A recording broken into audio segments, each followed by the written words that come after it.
The session today was called Creative Young Leaders, and we were talking about what young professionals are looking for their lives now and how we can prepare them. We had three exceptional young women on the panel. We had Lizzie Fane from Global Graduates, we had a wonderful young woman called Phoebe Gormley who runs Gormley and Gamble, and Charlotte Pearce from Inkpact.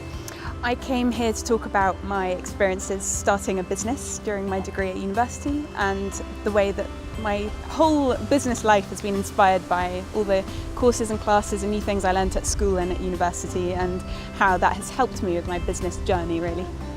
The message is that giving them the opportunity to try new things is incredibly important. I think that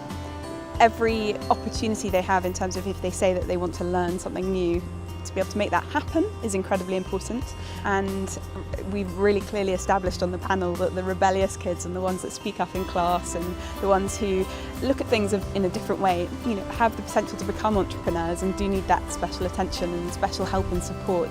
to try new things and to learn a bit about business and a bit about management and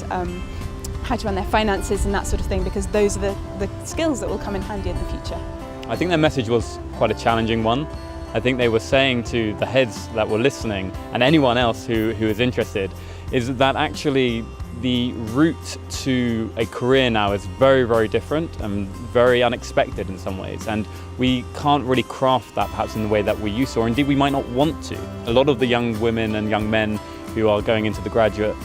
world now want a very different kind of career. They want fulfillment, they want energy, they want to be passionate about what they do.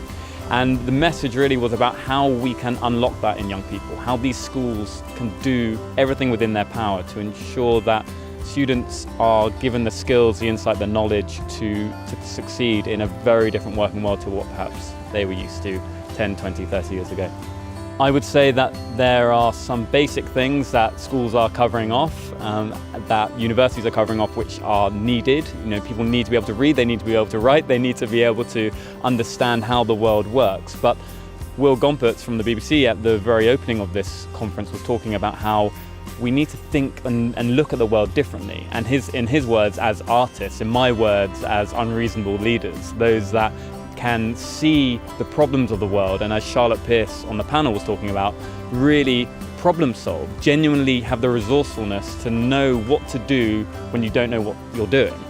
And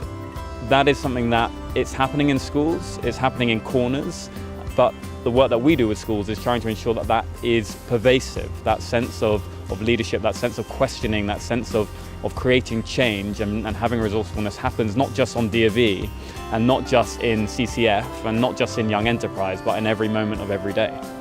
I hope that heads will go home and look in the mirror, to be honest and say, are we doing everything that we can? Not to ensure that young men and women go and be CEOs and prime ministers and presidents, but are we doing everything that we can during these amazing years to ensure that they are prepared to lead the life that they want, that they can, and that can have a positive impact on the world. And I think there is many, many, many more things that we can all do to ensure that these students are ready for that world.